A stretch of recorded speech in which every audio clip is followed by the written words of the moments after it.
చిన్నప్పటి నుంచి కూడా ఏ సర్జరీ అనేది ఏ హాస్పిటల్ చేసి హాస్పిటల్ ఫీల్ అయినా ఏ రోజు కూడా నేను ఒక సిలిండర్ బాటిల్ ఎక్కించుకొని కూడా చూడలేదన్నమాట.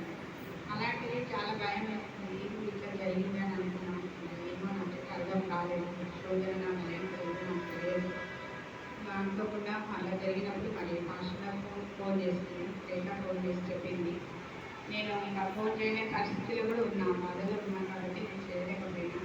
మరి అలా రోజు హాస్పిటల్కి ఒకే బిడ్డకి ప్రార్థనకు వెళ్తున్నామని చెప్పాను. నెక్స్ట్ డే వస్తామని చెప్తున్నాను. ఇంకా ప్రేర్ చేస్తున్నాను.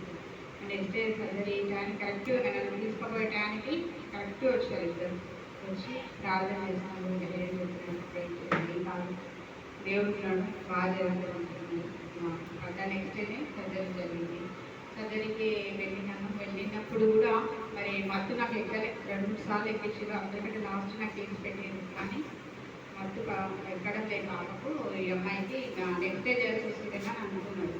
కానీ మళ్ళీ మనసులో ప్రేర్ చేస్తున్నాం. తీరా అక్కడ పోయినాక కూడా అన్నారు వాళ్ళు, కాదు ఈ రోజు ఇంకా రేపు వెళ్ళాను. కానీ దేవుడు లాస్ట్ ఇది ట్రై చేద్దామని 4వ సారి 5వ సారి వెళ్తున్నాను చేసినప్పుడు ఇది నాకేం తెలియలేదు. నెక్స్ట్ డే మరి ఏ టైంకి వచ్చిన పడుకోబెట్టినారో కూడా నాకు తెలియదు. తిరిగి 3 వారాల తర్వాత మరి వారానికి ఒక డ్రెస్సింగ్ వెళ్తూ ఉన్నాను. 3 వారాలు 4 వారాలకు కుట్లు కూడా తీసేసినారు. దేవుడు ఇంత తొందరగా కుట్లు మానుకోలేదని మేము అనుకోలేదని డాక్టర్ కూడా అన్నాడు. దేవుడి కృపను బట్టి మరి సంఘ ప్రార్థనను బట్టి దేవుడు తొందరగా కోలుకునేట్టు చేశాడు. కానీ రాలేని పరిస్థితిలో ఉన్నాను నేను. ఈ 2 నెలలు కూడా వద్దాం అనుకున్నా కానీ రాలేని పరిస్థితి. ఇంట్లో నుంచి నా పనులు నేను చేసుకోలేకపోతున్నాను. ప్రస్తుతం ఇంట్లో రేఖా మెడికల్ చేసి పెడుతున్నాను. మరి పోయిన వారం కూడా వద్దాం అనుకున్నాను, రాలేకపోయినాను.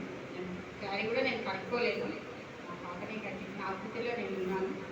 ఈరోజు కూడా మరి లేట్ అయిందంటే నా గురించే లేట్ అయింది చెప్పాలంటే. వాళ్ళేమో తొందరగానే రెడీ అయినారు.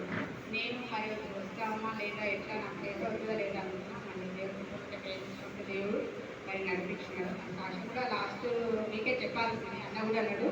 మరి అనౌన్స్ కూడా చేసినాడు, వాట్సాప్ కూడా పెట్టినాడు చెప్పాలని. కానీ నేను రాలేని పరిస్థితుల్లో రాలేకపోయినాను. మరి ప్రార్థిస్తున్న అందరికీ నా వందనాలు చెల్లించుకుంటున్నాను. సంఘం అంతా కూడా నాకు ఒక ప్రార్థిస్తున్నారు. కొంతమంది ఇంటికి వచ్చి పలకరించినారు. సుమత అయితేనేమి, ఆజ్ఞసమ్మ అయితేనేమి, జయమాన్ సిస్టర్ అయితేనేమి, కొంతమంది వచ్చినారు. పాపం వీళ్ళందరూ అడిగినారంట, ఇల్లు తెలియదు ఎక్కడ మేము రావాలంటే అందరూ అడిగినారంట. అందరికీ నేను వందనాలు చెల్లిస్తున్నాను. ప్రార్థన మీ అందరికీ పేరు పేరున వందనాలు చెల్లించుకుంటూ మరి దేవుడు తీసిన మేలతో ఉపకారంపై నేను ఎక్కడ ఉన్నాను. మరి మా కొరకు మా కుటుంబం వరకు ప్రార్థన చేయండి. మరి దేవుడు అమూల్యాన్ని కూడా మరి కొంచెం కాల్చి కాబట్టి లాస్ట్ డే కూడా బర్త్డే ఇక్కడ ఎంతో ఘనంగా దేవుడు జరిగించి ఆశీర్వాదంగా వచ్చిన కుటుంబాన్ని కూడా ఈ సంవత్సరంలో ఆ పాప అందరికీ ప్రార్థన కోరుకుంటూ ప్రతి సాక్షి దేవుడు దీవించుకున్నాను.